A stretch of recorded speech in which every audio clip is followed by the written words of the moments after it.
श्री गुरु तेग बहादुर साहिब के 350वें शहीदी दिवस को समर्पित पंजाब सरकार की श्रद्धा और सत्कार से भरपूर पहल। पंजाब के 23 जिलों में गुरु साहिब के जीवन और बलिदान को दर्शाते light and sound show Srinagar, Gurdaspur, Faridkot और तख्त श्री दमदमा साहिब, तलवंडी साबो से अनंतपुर साहिब तक 4 महान नगर कीर्तन तथा 23, 24 और 25 नवम्बर को अनंतपुर साहिब में होने वाले भव्य समागमों में मुख्यमंत्री सरदार भगवंत सिंह जी मान की ओर से सभी को नतमस्तक होने का हार्दिक अनुरोध। आइए अपनी अटूट श्रद्धा और सत्कार के साथ इन समागमों का हिस्सा बने।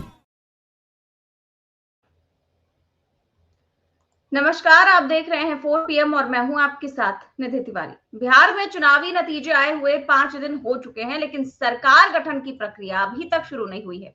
इस बीच कल नीतीश कुमार ने सबको हैरान तब कर दिया जब कल वो राज्यपाल से मिलने गए। कैबिनेट की बैठक ली लेकिन इस्तीफा नहीं दिया, जबकि कल पहले खबर चल रही थी कि नीतीश कुमार ने इस्तीफा दे दिया है या वो इस्तीफा देने जा रहे हैं, लेकिन विधानसभा भंग करने की उन्होंने अनुशंसा भी कर दी थी। पर शाम तक ये खबर निकलकर सामने आई कि नीतीश कुमार राज्यपाल से तो मिले लेकिन इस्तीफा नहीं दिया। इस्तीफा देंगे वो 19 तारीख को, लेकिन नई सरकार गठन से पहले कुर्सी वॉर भी शुरू हो गया है। कल रात अचानक ये खबर आई कि दिल्ली से एक चार्टर्ड प्लेन भेजा गया। रातों रात ललन सिंह और संजय झा को इस प्लेन से दिल्ली बुलाया गया। अमित शाह ने दिल्ली बुलाया क्योंकि मुख्यमंत्री नीतीश कुमार मंत्रिमंडल गठन से पहले कुछ कमिटमेंट्स चाहते हैं, अपनी जो कुछ शर्तें हैं वो मनवाना चाहते हैं और उन्होंने भाजपा के सामने अपनी कई शर्तें रख दी हैं और ये रखकर बराबरी की लड़ाई छेड़ दी है, जिससे बीजेपी केंद्रीय नेतृत्व में हड़कंप मच गया है। इसको लेकर के आज हम चर्चा करेंगे कि आखिरकार नीतीश कुमार ने कौन सी ऐसी शर्त रखी है कि आधी रात को नीतीश कुमार के जो 2 नेता हैं उनको अमित शाह को दिल्ली बुलाना पड़ा। इस बीच एक और खबर आई कि महागठबंधन की तरफ से नीतीश कुमार को ऑफर भी मिल गया है। उस ऑफर को लेकर भी चर्चा करेंगे कि आखिर ये ऑफर किसने दिया है, कैसे दिया और कैसे ये संभव है कि नीतीश कुमार पलटी मारकर इधर से उधर चले जाएं। इन तमाम चीजों को लेकर आज हम चर्चा करेंगे और चर्चा में हमारे साथ मौजूद है प्रोफेसर अखिल स्वामी सर। सर बहुत बहुत स्वागत है आपका।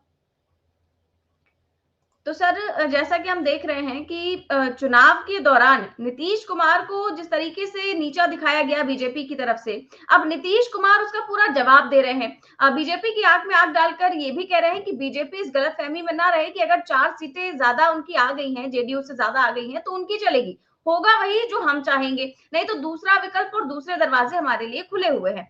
इसको लेकर के कल सबसे पहले जो खबर आई वो मैं आपको दिखा देती हूँ कि नीतीश कुमार ने कैसे शर्त रखी। और देखिए लिखा हुआ है इसमें कि आधी रात को चार्टर प्लेन से दिल्ली बुलाए गए ललन सिंह और संजय झा। नीतीश चाहते हैं जेडीयू कोटे से भी डिप्टी सीएम की कुर्सी। ये नीतीश कुमार की शर्त है और नीतीश कुमार ने जो है इसको लेकर के सीधे वो अड़ गए हैं। और लिखा है कि बिहार के सियासी गलियारे से खबर आ रही है कि नीतीश कुमार मंत्रिमंडल गठन से पहले कुछ कमिटमेंट चाहते हैं। चर्चा ये है कि नीतीश कुमार ने बराबरी की लड़ाई छेड़ दी है। कुछ विधायकों की ज्यादा संख्या के कारण बीजेपी नेतृत्व कुछ ज्यादा उम्मीद कर रहा है। नीतीश कुमार को जब ये पता चला तो सीधे ना कह दिया। फिर तो भाजपा के केंद्रीय नेतृत्व में हड़कंप मच गया। इस स्थिति में भाजपा केंद्रीय नेतृत्व ने चार्टर प्लेन भेजकर केंद्रीय मंत्री ललन सिंह और जेडीयू के कार्यकारी राष्ट्रीय अध्यक्ष संजय झा को तत्काल दिल्ली बुला लिया। अब उनकी मांग क्या है वो भी मैं आपको दिखा देती हूँ कि मांग वो चाहते क्या है नीतीश। तो नीतीश का बराबरी फॉर्मूला है कि सूत्रों के अनुसार नीतीश कुमार ने मंत्रिमंडल गठन से पहले बीजेपी नेतृत्व के सामने बराबरी की शर्त रखी है। बीजेपी को ज्यादा की अपेक्षा, विधायकों की संख्या अधिक होने के कारण बीजेपी नेतृत्व को सरकार में ज्यादा हिस्सेदारी की अपेक्षा है। सरकार से पहले शर्तबाजी, बीजेपी की चाहत पर नीतीश ने सीधे तौर पर इनकार कर दिया, जिससे भाजपा केंद्रीय नेतृत्व में हड़कंप मच गया। आधी रात को गतिरोध को दूर करने के लिए भाजपा केंद्रीय नेतृत्व ने तुरंत चार्टर प्लेन भेजकर ललन सिंह और संजय झा को दिल्ली बुलाया। नीतीश कुमार चाहते हैं कि एक उप मुख्यमंत्री जो है वो जेडीयू से और दूसरा बीजेपी के साथ से रहे। साथ ही विधानसभा अध्यक्ष जेडीयू से और सभापति बीजेपी से होना चाहिए। और जो वीटो पावर है उसको लेकर नीतीश कुमार की मांग है कि बीजेपी की तरफ से जो भी उप मुख्यमंत्री बनेगा उसे जो है शपथ ग्रहण करने से पहले, पद ग्रहण करने से पहले उनकी स्वीकृति मिलनी अनिवार्य होगी। यानी कि यहाँ नीतीश कुमार जो है उन्होंने बीजेपी को मुंह पर ना बोल दिया और स्थितियां ये आ गई कि दिल्ली बुलाना पड़ा जेडीयू नेताओं को, क्योंकि बात यहाँ केवल बिहार की नहीं है, बात मोदी सरकार की है। नीतीश कुमार के 12 सांसदों पर टिकी है मोदी सरकार। और हालांकि इसीलिए जैसे नीतीश कुमार ने सीधा ना बोला तो बीजेपी आला कमान ने रातों रात जो है चार्टर प्लेन से बुला लिया संजय झा और ललन सिंह को। लेकिन आप देखिए कि सर यहाँ पर नीतीश कुमार ये तो कह रहे हैं कि हमें सीएम की कुर्सी चाहिए, डिप्टी सीएम की कुर्सी भी चाहिए, लेकिन इसके साथ ही साथ वो ये भी कह रहे हैं कि बीजेपी का भी जो डिप्टी सीएम बनेगा वो भी हमारी ही राय से बनेगा, पहले उससे हमारी स्वीकृति लेनी पड़ेगी, उसके बाद ही आप बनाएंगे। इन सारी शर्तों को क्या मनवाने में अपनी कामयाब हो पाएंगे नीतीश कुमार मोदी और शाह से? जय संविधान।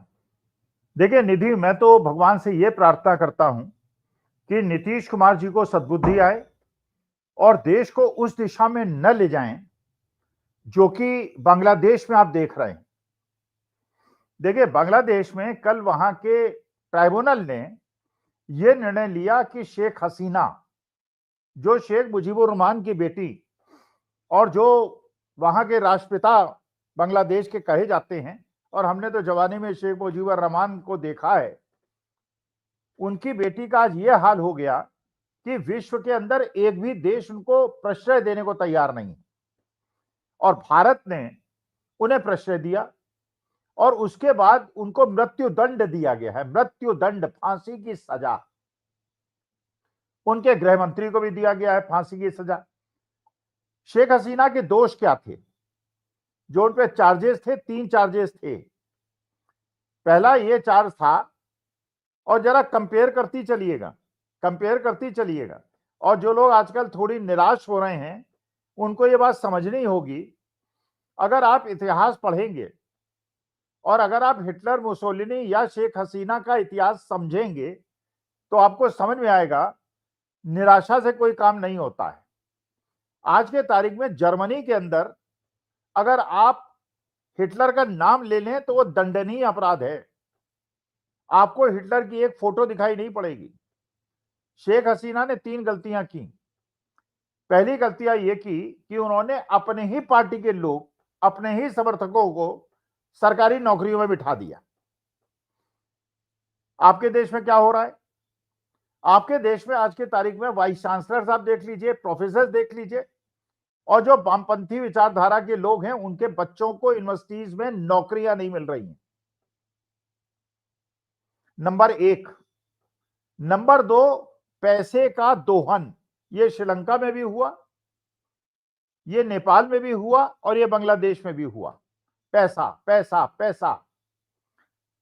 वहां अपने देश का नुकसान करके हायर रेट पर पावर खरीद कर वहां के युवा लोगों को एक प्रकार से उत्तेजित किया गया कि मेरे जो आर्थिक हित हैं वो ज्यादा महत्वपूर्ण हैं और राष्ट्रीय हित पीछे हो गए। और तीसरा, वोट चोरी। वोट चोरी, क्योंकि बांग्लादेश में जिस तरह से वोट चोरी हुई, ये 3 मुख्य कारण थे जिसके कारण आज शेख हसीना को वहां पे आदेश दे दिया गया। अब आप सोचिए, एक तरफ गोदी मीडिया हल्ला मचा रहा है कल से, अब जो रोहिंग्या हैं ये दिल्ली से निकलकर, ये हरियाणा से निकलकर, ये झारखंड से निकलकर, ये बिहार से निकलकर अब वेस्ट बंगाल पहुंच गए। उनका अगला टारगेट है वेस्ट बंगाल। और ये आप देखिएगा गोदी मीडिया के शो शाम के समय दिखाया जा रहा है कि हिंदू मुसलमान, हिंदू मुसलमान, मुसलमान रोहिंग्या। और जबकि बीएसएफ जो 50 किलोमीटर तक का बॉर्डर है वो भारतीय जनता पार्टी के गृह मंत्री महोदय के अंदर है। चुनाव आयोग को कोई, लेकिन एसआईआर को जस्टिफाई करना, वेस्ट बंगाल में एसआईआर करना और असम में न करना।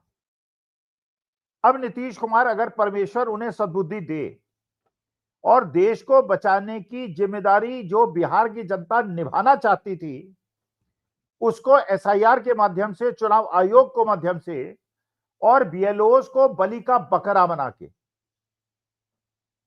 निधि बीएलओस को बलि का बकरा बना के जिस प्रकार से ये चुनाव लूटा गया है, अब नीतीश कुमार अगर चाहें, सरकार बन जाए बहुत अच्छी बात है, कितने दिन चले आई डोंट नो। अगर जो उन्होंने ऑफर दिया है या उनको ऑफर दिया है, वो प्राइम मिनिस्टर भी बन सकते हैं आज की तारीख में, और बिहार में भी सरकार बन सकती है, दिल्ली में बन सकती है, और देश तंत्र तानाशाही की तरफ जाने से रुक सकता है। नीतीश कुमार के ऊपर निर्भर करता है। कम से कम इतिहास की पुस्तिका में नीतीश कुमार का नाम स्वर्णाक्षरों से लिखा जाएगा, वरना उनका नाम उस नाम में लिखा जाएगा कि जब देश में लोकतंत्र संविधान की हत्या हो रही थी वो मूक दर्शक बन के देख रहे थे। तो मुझे नहीं पता कि नीतीश कुमार क्या करेंगे, लेकिन उनके अंदर भेदिए आके बैठ गए। जगदानंद सिंह जो आरजेडी के पुराने अध्यक्ष थे और बड़े वयोवृद्ध दिग्गज नेता है, उनसे किसी ने पूछा कि ये जो हार हुई है बिहार की, इसमें तेजस्वी यादव और राहुल गांधी की गलती नहीं है क्या? तो उन्होंने वही जगदानंद ने सवाल दिया जो हम लोग पहले कह रहे थे। आपके घर में डकैती पड़ जाए, दो डकैतों का ना निकाले गोदी मीडिया, दोष निकाले कि घर वालों ने डकैती क्यों नहीं रोकी। जैसे कहते हैं ना, कहीं बलात्कार होता है तो अरे बेटी ने क्यों नहीं प्रतिरोध किया, उसने कैसे नहीं रोका। अरे गुंडे बदमाश, एक बेचारी अबला, ये आपको आसाराम का भी स्टेटमेंट याद होगा जब वो निर्भया कांड हुआ था। अगर बहन भाई कह के उनके पैर पकड़ लेती तो ऐसा ना होता। मैंने ऐसे दुष्ट लोग तो आज जनता को ही दोष दे रहे हैं। अच्छा, बीएलओस का आपने पता ही होगा, केरला के अंदर एक बीएलओ ने आत्महत्या कर ली। राजस्थान के अंदर एक 45 वर्षीय व्यक्ति ने आत्महत्या कर ली। अब वो बेचारे जब सरकारी नौकरी के लिए आप अप्लाई करते हैं तो आप तो टीचर बनने जाते हैं ना, वहां पे आत्महत्या क्यों की? क्योंकि ऊपर के अधिकारी उनको कोई सुविधा नहीं दे रहे हैं, कोई फैसिलिटी नहीं, केवल इतना बंडल पकड़ा दिया गया है, आपको 1 महीने में निपटाना है, अब आप जानो, आपका काम जाने। अच्छा, उसके बाद सारी की सारी तलवार जो है बीएलओ के सिर पे है, गर्दन पे है। कल जेल जाएंगे कौन जाएंगे? बीएलओ जाएंगे। अब आप सोचिए जो हरियाणा के अंदर हुआ, जहां पे एक ब्राजीलियन मॉडल की 22 जगह फोटो चिपक के वोट पड़े, कल अगर जेल जाना होगा कौन जाएगा? बीएलओ जाएगा, क्योंकि बीएलओ से पूछा जाएगा आपने। लेकिन बीएलओ की गलती नहीं है, बीएलओ तो बेचारा अपना काम कर रहा है या उसको काम नहीं करने दिया जा रहा, उसको इतना दबाव डाला जा रहा है कि वो काम नहीं कर पा रहा, और सेंट्रल ऑफिस से सारा काम हो रहा है, लेकिन जेल जाएगा बीएलओ। इतना ज्यादा मानसिक तनाव में आ गए हैं बीएलओ, आत्महत्या शुरू हो गई है। राजस्थान के अंदर जुलूस निकलने शुरू हो गए हैं बीएलओ के। केरला के अंदर लोकल बॉडीज के इलेक्शन होने वाले हैं, तो उन्होंने कहा भाई आपको अगर एसआईआर करनी है, इस लोकल इलेक्शन को हो जाने दीजिए, उसके बाद आप 6 महीने के अंदर करा लीजिएगा एसआईआर। नहीं, करनी है 2 महीने के अंदर, जल्दीबाजी में करनी है, बीएलओस के गर्दन पे तलवार रख के करनी है, और भारतीय जनता पार्टी को चुनाव जिताना है। तो नीतीश कुमार के ऊपर एक ऐसा निर्णय है, अगर नीतीश कुमार अपना नाम सरकार बने न बने इज ए डिफरेंट इशू, आप जीते या न जीते इज ए डिफरेंट इशू। पंडित चंद्रशेखर आजाद और भगत सिंह और राजगुरु और सुखदेव, इन्होंने देश की आजादी के लिए जान दी थी, इन्हें नहीं पता था कि देश आजाद होगा कि नहीं होगा, लेकिन आज हम लोगों का श्रद्धा पूर्वक उनका नाम लेते हैं, अशफाक उल्लाह खां का। और जो दोगले लोग थे और जो देशद्रोही लोग थे और जो जालसाज लोग थे और अंग्रेजों के साथ मिलकर लेने वाले लोग थे, आज भी उनको लोग गाली देते हैं। तो नीतीश कुमार को डिसाइड करना है इस साइड में रहना है या उस साइड में रहना है। नीतीश कुमार तो जब डिसाइड करेंगे तब डिसाइड करेंगे सर, लेकिन उससे पहले आप देखिए कि कैसे हलचल तेज है बिहार में, और बिहार के 2 बड़े नेताओं को दिल्ली बुलाया जाना, वो भी इतनी देर रात में, वो भी अमित शाह के द्वारा चार्टर प्लेन भेजकर, ये बहुत बड़ी बात है। और इससे पहले जिस प्रकार से नीतीश कुमार लगातार अपनी शर्तें रख रहे हैं और कह रहे हैं कि ऐसा मत समझिएगा कि अगर हमारी 4 सीटें कम आ गई हैं तो आप हमको कम आकिएगा, हम अभी भी सत्ता पलट सकते हैं और बाजी पलट सकती है, क्योंकि हमारे पास तो तमाम ऑफर पहले से ही है। और ये ऑफर किसने दिया है वो भी मैं दिखा देती हूँ। पहले से ही गठबंधन को एआईएमआईएम ने तो ऑफर दिया ही था, ओवैसी ने ऑफर दिया था, अब ऑफर दिया है पप्पू यादव ने, और वो कह रहे हैं कि हमारे पास ऑफर है कांग्रेस की तरफ से। पप्पू यादव कहते हैं कि बीजेपी इस प्रयास में लगी है कि बिना जेडीयू अन्य सहयोगी दलों के साथ मिलकर सरकार बना ले। बीजेपी जो है इस कोशिश में, और बीजेपी महागठबंधन के दलों को भी तोड़ने में लगी हुई है। नीतीश कुमार को ऑफर भी देते हुए पप्पू यादव ने कहा कि नीतीश कुमार को हम ऑफर देते हैं कि महागठबंधन में आए और मुख्यमंत्री 5 साल रहे। इसके लिए कांग्रेस ने हमने कांग्रेस से बात कर लिया है। अब ये सवाल उठता है कि ये तो अभी पप्पू यादव ने ही सवाल उठाया कि नीतीश कुमार को अगर बीजेपी मुख्यमंत्री बना भी देती है तो वो 5 साल तक तो नहीं रखने वाली है, और वो आशंका जता रहे हैं कि आगे जो चुनाव आने वाला है, जब तक सब कुछ स्टेबल रहे तब तक नीतीश कुमार मुख्यमंत्री रहे, उसके बाद बीजेपी जो है हथियाने के लिए, आप तो जानते हैं, कभी सांसदों को तोड़ना, कभी विधायकों को तोड़ना, ये बीजेपी की हमेशा की चाल रही है। तो नीतीश कुमार को अब इससे भी सावधान रहने की जरूरत है कि कहीं उनके ही विधायकों को बीजेपी ना तोड़ ले और उसके बाद खुद की सरकार बना ले और नीतीश कुमार केवल देखते ही रह जाए। क्या आपको लगता है कि नीतीश कुमार इस ऑफर को कंसीडर करेंगे? देखो, सीधी सी बात है, ये भी बात बिल्कुल पक्की है कि भारतीय जनता पार्टी अगर नीतीश कुमार को एक्सेप्ट करेगी तो 6 महीने ज्यादा नहीं करेगी। नंबर 2, जेडीयू को तोड़ेगी भी, और लल्लन सिंह और संजय झा उन्होंने पहले से बिठा रखे हैं। तो चार्टर प्लेन से क्या भेजा होगा, वो तो उन्हीं के लोग हैं जो कि जेडीयू के अंदर घात लगाने के लिए बैठे हुए हैं। लेकिन नीतीश कुमार ने कम से कम एक हाँ चीज सर, सिद्ध ये कर दी। आपने सही बात कही और ये दिलचस्प बात है कि जिन दो नेताओं को बुलाया गया है वो दोनों आजकल बीजेपी के फेवरेट बने हुए हैं। नहीं, वो हैं ही उन्हीं के भाई, दे आर उनके, अब क्या खराब शब्द का उपयोग करूं, वो वही हैं। लेकिन ये बात बिल्कुल पक्की है कि आज के तारीख में जो आह्वान हो रहा है जेंजी का, और ये बात बिल्कुल पक्की है कि अगर बिहार के अंदर बेईमानी तो है ही जो मुख्य कारण है, डकैती जिसके वजह से ये सरकार बनने जा रही है, इसके अलावा नीतीश कुमार की एक छवि भी महत्वपूर्ण है। अब आप सोचिए, भारतीय जनता पार्टी और जेडीयू दोनों ने 101 सीटें लड़ी, इमेज थी नीतीश कुमार की, सामने रखा गया नीतीश कुमार को, नीतीश कुमार की फोटो लग के 10,000 रुपए औरतों को दिए गए, नीतीश कुमार की एडमिनिस्ट्रेशन था, ब्यूरोक्रेसी थी। सब कुछ होने के बावजूद और भारतीय जनता पार्टी के लोगों पे कीचड़ भी फेंकी गई, मुंह भी काला कराया गया, दौड़ाया भी गया, जेडीयू के लोगों को नहीं दौड़ाया, लेकिन भारतीय जनता पार्टी के कैंडिडेट ज्यादा जीते। ये तो अगर नीतीश कुमार ने लास्ट मोमेंट पर 6 आरजेडी और कांग्रेस के लोगों को न जिताया होता तो एक एलजेपी का व्यक्ति आज जीत गया होता और 5 बीजेपी के लोग जीत गए होते, जेडीयू की आवश्यकता ही ना पड़ती। यह भी बात बिल्कुल पक्की है कि अगर नीतीश कुमार डिसाइड भी करेंगे कि वो महागठबंधन में आ जाए, प्राइम मिनिस्टर बन जाए और वहां पे एक चीफ मिनिस्टर बन जाए और उसके बाद महागठबंधन का पूरे देश के अंदर एक आंदोलन चले, ये बात बिल्कुल पक्की है कि उसको भारतीय जनता पार्टी लोगों को खरीद फरोख्त करने का प्रयास करेगी और बड़े बड़े पूंजीपतियों का पैसा उनके पास है। लेकिन फिर बिहार के अंदर जो पिछड़ों के साथ, दलितों के साथ, अति पिछड़े अति दलितों के साथ एक धोखा होगा, वो पूरे देश के अंदर एक मैसेज जाएगा। तो नीतीश कुमार को एक निर्णायक डिसीजन लेना है।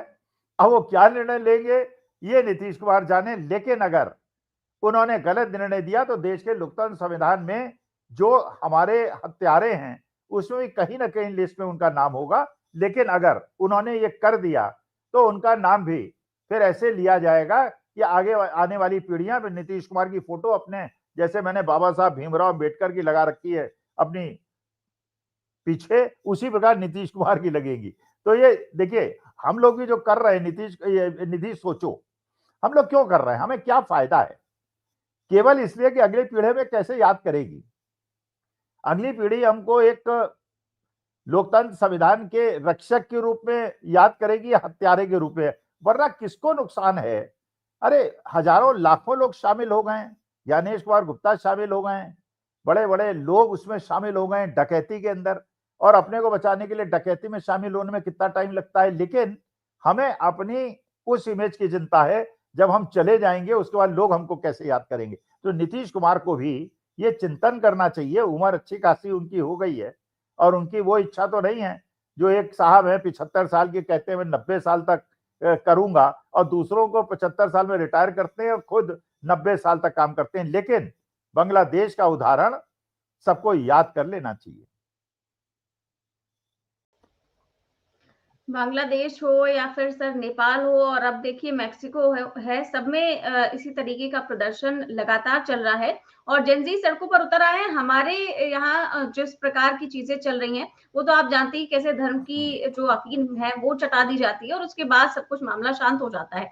लेकिन फिलहाल जो बात कर रहे हैं नीतीश कुमार की, जो उन्होंने सीधे तौर पर ना बोला और वो इस बात पर अड़ गए कि कमिटमेंट दीजिए कि एक डिप्टी सीएम भी हमारा बनेगा। अभी तक तो दोनों डिप्टी सीएम बीजेपी के थे, विजय सिन्हा और सम्राट चौधरी, लेकिन तब मामला अलग था। तब जेडीयू तीसरे नंबर की पार्टी थी विधानसभा में और बीजेपी कहती थी कि देखिए हमने तीसरे नंबर की पार्टी का सीएम बना दिया। नीतीश कुमार तब मजबूर थे, लेकिन अब तो बिल्कुल मजबूत है। अब नीतीश कुमार का ये कहना है कि हम सीएम पद तो लेंगे लेकिन डिप्टी सीएम भी हमारा ही होना चाहिए। और इस पर जो चीजें चल रही हैं, नीतीश कुमार जिस तरीके से अड़ गए हैं, ये एक बात तो साफ करते हैं कि नीतीश कुमार मानसिक तौर पर अस्वस्थ तो बिल्कुल भी नहीं है।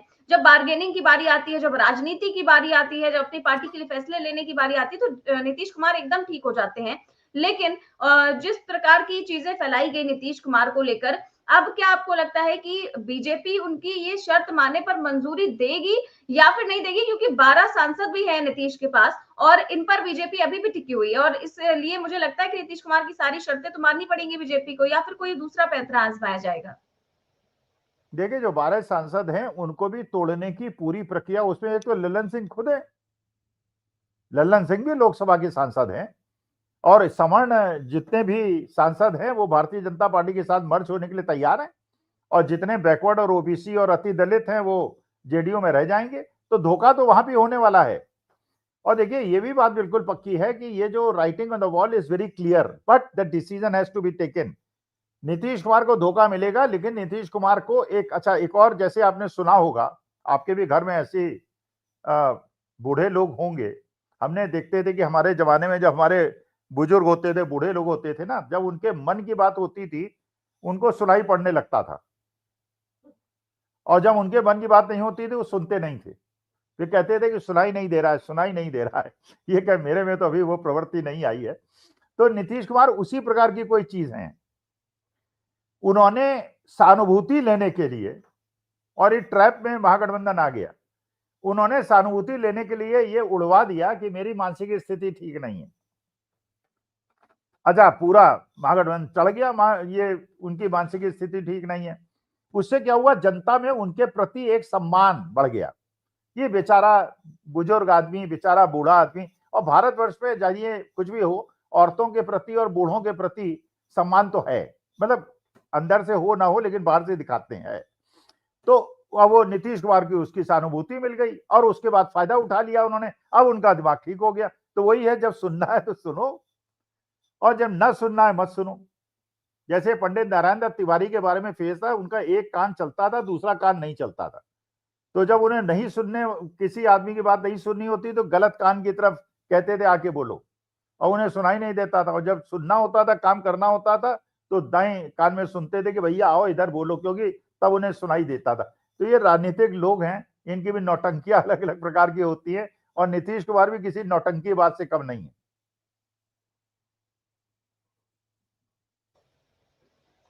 ये बात तो आपने सही कही सर, नीतीश कुमार नौटंकी में नंबर 1 है, लेकिन इधर प्रशांत किशोर उनसे बड़े वाले हैं। आप देखिए कि वो, उन्होंने पहले कहा कि मैं राजनीति छोड़ दूंगा अगर 25 सीटों से ज्यादा आ गई जेडीयू की। अब जो है वो तमाम तरह की बातें बता रहे हैं, वो प्रेस कॉन्फ्रेंस कर रहे हैं और साफ तौर से बोल रहे हैं कि भाई चुनाव आयोग पूरी तरीके से सत्ता के हाथों में है। महाराष्ट्र के बाद से लगातार वोटिंग में गड़बड़ी हो रही है, और इसको लेकर के वो विपक्ष से बता भी रहे हैं, और साफ तौर से कह रहे हैं कि भाई कोई गुनाह नहीं किया, गलती हो सकती है और प्रायश्चित के लिए मैं मौन व्रत रखूंगा, ऐसा प्रशांत किशोर ने कहा है। और राजनीति छोड़ने की तो फिलहाल उन्होंने कोई बात नहीं की है।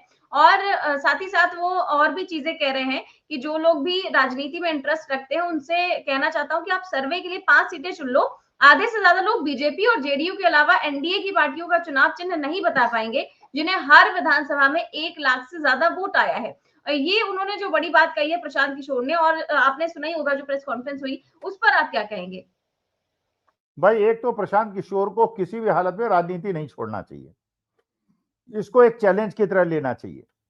यह बात दूसरी है कि जो उत्साह दिखा रहे थे वो, और जिस तरह से गोदी मीडिया दिखा रहा था कि 25% उनका सपोर्ट बेस है, वो बिल्कुल एक दिखावा था और केवल भारतीय जनता पार्टी को फायदा पहुंचाने के लिए किया गया था। लेकिन आज के तारीख में कम से कम एक एडवांटेज है प्रशांत किशोर का, he knows statistics, he knows analysis. और जैसे राहुल गांधी ने ये बम का विस्फोट किया था, लेकिन बम विस्फोट से फायदा किया जब कोई सुनने के लिए तैयार ना हो। तो ये Prashant Kishor is asset to Mahagathbandhan, और इनका उपयोग आगे हो सकता है। तो he should be used and he should offer himself to be used, कि हम इसका पर्दाफाश करेंगे तो उनका नाम भी, जो लोग अच्छी तरह से नहीं लेते थे, वो सामने आ जाएगा। तो प्रशांत किशोर को राजनीति नहीं छोड़नी चाहिए, पूरा टाइम उन्हें इस बात पे देना चाहिए कि हमारे देश के लोकतंत्र और संविधान को कैसे बचाया जाए। और कम से कम एनर्जी उनके पास है, नॉलेज उनके पास है।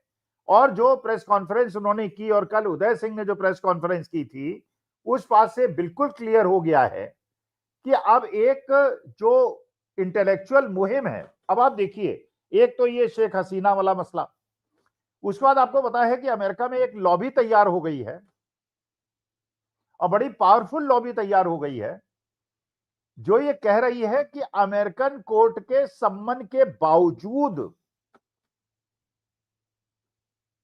महीनों बीतने के बाद भी संबंध सर्व क्यों नहीं हुआ है, जबकि गवर्नमेंट ऑफ इंडिया को संबंध सर्व करने के लिए दिया गया है।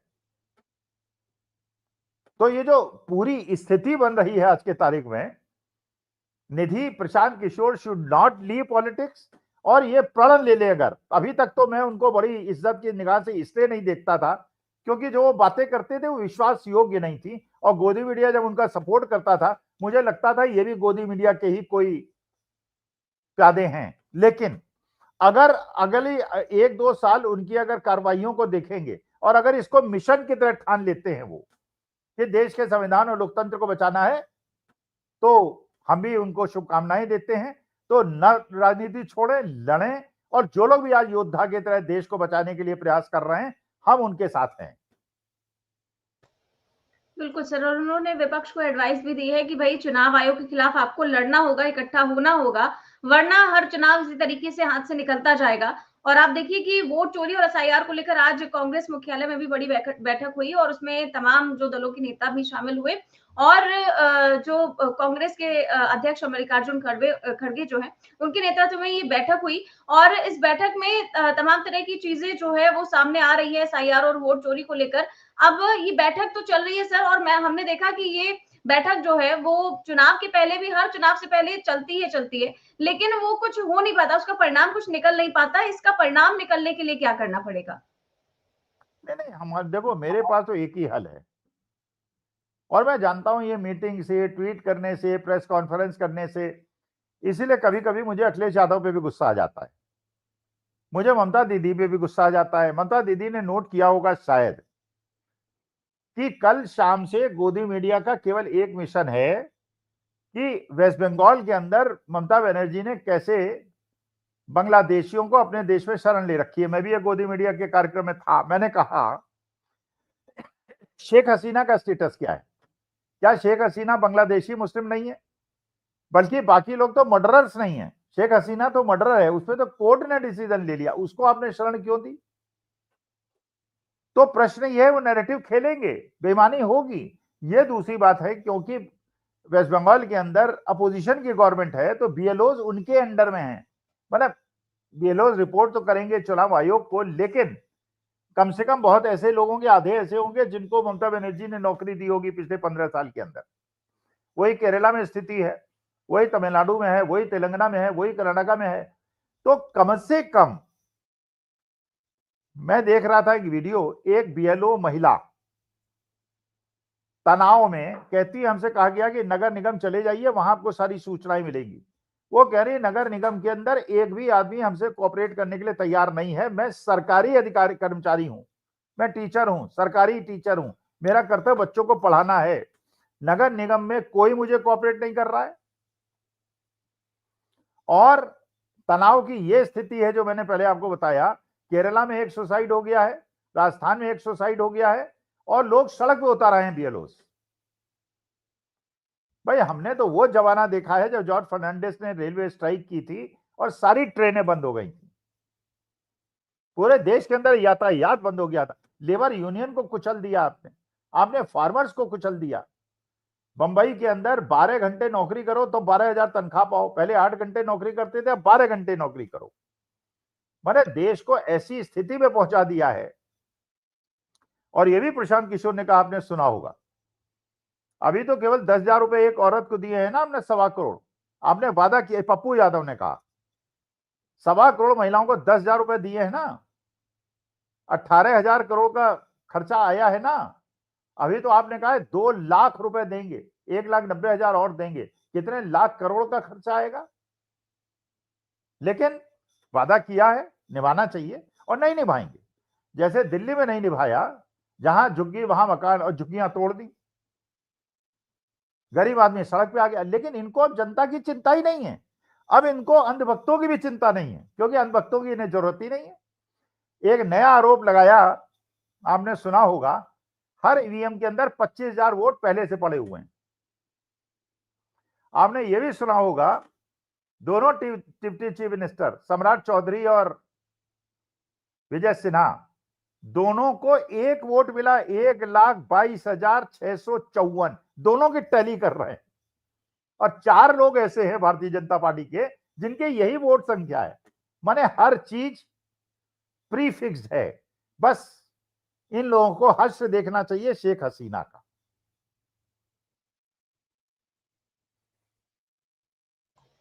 शेख हसीना का हश्र तो देखना चाहिए सर, और यहाँ के जो युवा हैं उनको भी सोचना चाहिए कि हमारे देश की क्या हालत हो रही है और किस तरीके से बीजेपी उनके दिमाग पर कब्जा नहीं कर ले नहीं रही नहीं है। नहीं जी, आई डोंट एग्री।